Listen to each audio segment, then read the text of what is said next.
बच्चों, हमारे घर की परंपरा है। पूरा परिवार एक साथ रहता है और मैं चाहता हूं कि मेरे मरने के बाद मेरी ये परंपरा आगे बढ़े। तुम लोगों को मेरी कसम है, अगर कोई भी अलग हुआ शांति, मेरे जाने के बाद तुम्हें ही अपनी जॉइंट फैमिली का ख्याल रखना है और मेरे पर पोते निखिल की शादी कर उसकी बीवी भी इसी घर में लाना है और इस एक कमरे के ससुराल में उसे रहना, खाना, सोना, नहाना सब सीखना है। अजी, आप ऐसा क्यों बोलते हैं? अभी तो आप 100 साल और जिएंगे। अभी आपकी उम्र ही क्या हुई है? अभी तो आप सिर्फ 99 साल के हैं। इतना बोलकर शांति फूट फूट कर रोने लगती है और कुछ ही देर में विनोद अपना दम तोड़ देता है। इसी तरह 1 साल बीत जाते हैं और निखिल शादी करके घर आता है और घर में सुमन को देख पूरा परिवार हैरान हो जाता है। अरे नालायक, ये तूने क्या किया? हम जॉइंट फैमिली है, 30 लोगों का परिवार है, तो तूने हम में से किसी को बताना जरूरी नहीं समझा और अपनी पसंद की लड़की से शादी कर ली। माँ बस करो, पिछले 6 महीने से आप मेरे लिए लड़की देख रही हो, पर हर कोई रिश्ते के लिए मना कर रहा है क्योंकि कोई भी एक कमरे की ससुराल में, वह भी जिस घर में 30 लोग रहते हैं, उस घर में अपनी बेटी नहीं देना चाहता। क्या 30 लोग?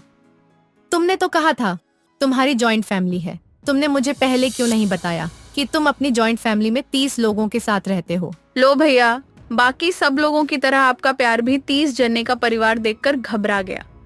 नेहा निखिल से बहुत प्यार करती थी और निशा की ऐसी बात सुनकर नेहा थोड़ी घबरा जाती है कि कहीं निखिल उससे दूर ना हो जाए, इसलिए वह सभी से कहती है, अरे आप लोगों ने तो मुझे गलत समझ लिया। मैं तो इसलिए ऐसा कह रही हूँ। अगर मुझे पहले पता होता तो मैं आप लोगों के बारे में और जान पाती और आप लोगों का दिल जीतने में कोई कसर नहीं छोड़ती। बस अब मेरे को थोड़ी दिक्कत होगी, पर आप सबसे हाथ जोड़कर विनती है मेरी, मुझे अपना दीजिए।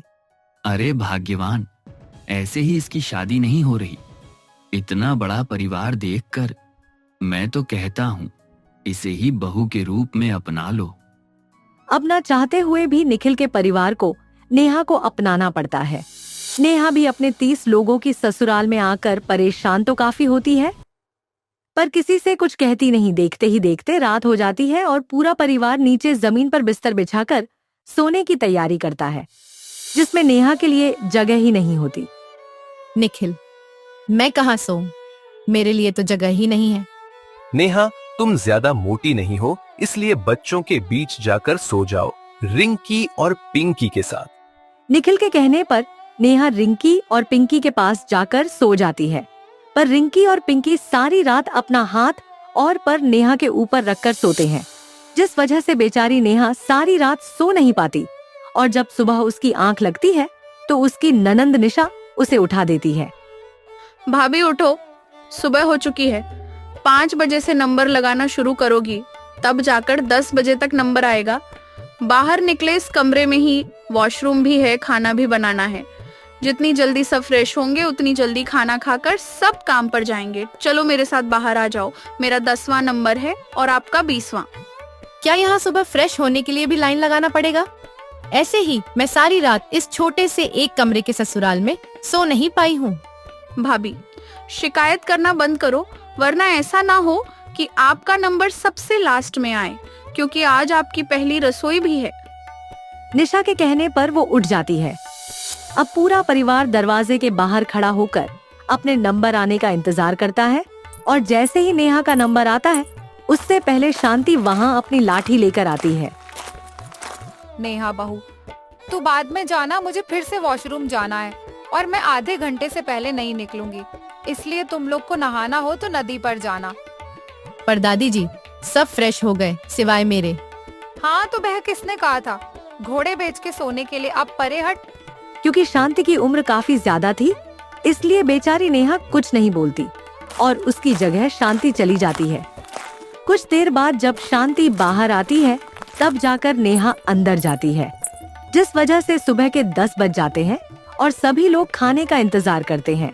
साथ ही साथ नेहा को उसकी पहली रसोई में गिफ्ट के रूप में 4 बातें सुनने को मिलती है।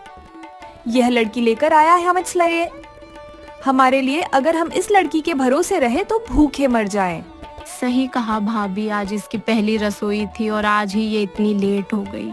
माँ, आज नेहा का घर में पहला दिन है, उसे हमारे घर के तौर तरीके नहीं पता, इसलिए उसे देरी हो गई और मिट्टी के चूल्हे पर वह पहली बार खाना बना रही है। थोड़ा सब्र रखो। भैया, सब्र रखते रखते 12 बज गए। मुझे सुबह 11 बजे तक ऑफिस पहुंचना होता है। अब तो मैं सीधा लंच टाइम में ही पहुंचूंगी। खाना बन गया है, बस मैं आप सबको परोस देती हूँ।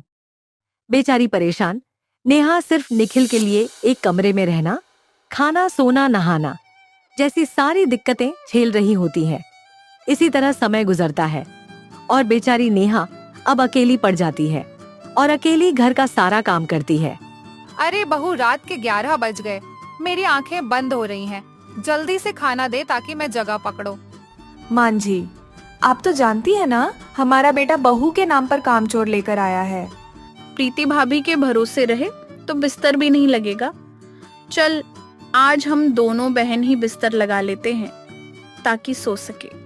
निशा और प्रीति सोने के लिए बिस्तर बिछाती है, जिसके बाद पूरा परिवार एक साथ बैठकर खाना खाता है और वह लोग सारा खान चैट कर जाते हैं। जब निशा खान के लिए बैठती है तो वह देखती है कि उसके लिए खाना ही नहीं बचा। निखिल सब खाना खाकर सोने चले गए, पर मैंने सुबह से कुछ नहीं खाया। नेहा, तुम अपने मायके में सिर्फ अपने माता पिता के साथ अकेली रहती थी कहाँ? तुम्हारा मायका 3 लोगों का परिवार और ससुराल 30 लोगों का। ये सब तुम मेरी वजह से झेल रही हो ना। चलो, मैं तुम्हें बाहर खाना खिलाकर लाता हूँ। इतना बोल निखिल नेहा को बाहर खाना खिलाने ले जाता है और वह दोनों रात के 1 बजे घर आते हैं और जानबूझकर घर वाले घर का दरवाजा बंद कर लेते हैं, जिस वजह से निखिल और नेहा घर के बाहर ही सारी रात बिताते हैं। और सुबह उठते ही, क्योंकि नेहा घर के बाहर थी, इसीलिए आज वह सबसे पहले घर वालों के घर से निकलते ही फ्रेश होने के लिए जाती है।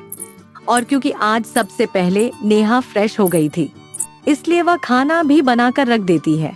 पर इतना सब कुछ करने के बाद भी बेचारी नेहा को अपने ससुराल वालों के ताने ही सुनने को मिलते हैं। बहू, इतने दिन हो गए पर तुम्हें खाना बनाना नहीं आया। आज तुमने सब काम जल्दी तो कर लिया, पर खाने में स्वाद नहीं। अरे क्या काम जल्दी कर लिया? अब तक बिस्तर तो उठाया ही नहीं, बाजार गई नहीं, लंच अपनी नंद का पैक किया नहीं, बच्चों को स्कूल के लिए तैयार किया नहीं। माँ जी, इससे तो अच्छी में मैंने अपने मायके में भी 10 लोगों का घर संभाल और ससुराल में भी आकर बड़े ही प्यार से यहाँ एडजस्ट हो गई।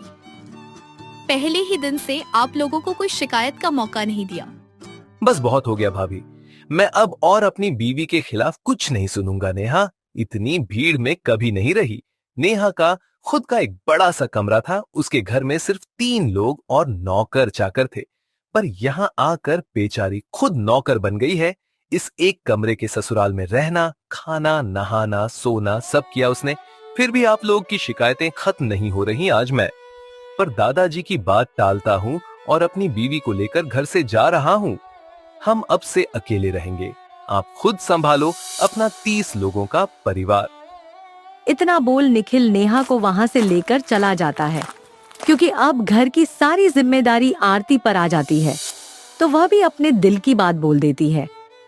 माँ जी, माफ करना, पर मैं अपने पति की वजह से इस घर में अब तक जॉइंट फैमिली में रह रही थी। आप लोग खुद सोचिए, आज हम 30 लोग हैं, कल को जनसंख्या और बढ़ेगी, फिर हम इस छोटे से एक कमरे के ससुराल में कैसे रहना, खाना सोना करेंगे। अब हम सबको अलग हो जाना चाहिए। निखिल देवर ने बिल्कुल सही फैसला लिया, इसलिए मैं भी अपने पति के साथ अलग हो रही हूँ। सही कह रही है बहू, तू तेरे ससुर जी तो चले गए पर अपनी कसम में हमें बांध गए, पर आज मैं तुम लोगों को उनकी कसम से आजाद करती हूँ। तुम सब अपनी फैमिली के साथ अलग अलग रह सकते हो। शांति घर की मुखिया थी, इसीलिए शांति की बात सुन पूरा परिवार खुश होता है और सब अपनी अपनी फैमिली के साथ अलग हो जाते हैं और अपनी अच्छी खासी जिंदगी जीते हैं। और कभी कभी उसी एक कमरे के ससुराल में आकर सब एक साथ रात गुजारते और पुराने दिनों को याद करते हैं। तो दोस्तों, कहानी कैसी लगी कमेंट बॉक्स में जरूर बताइए, चैनल को जरूर सब्सक्राइब कीजिए।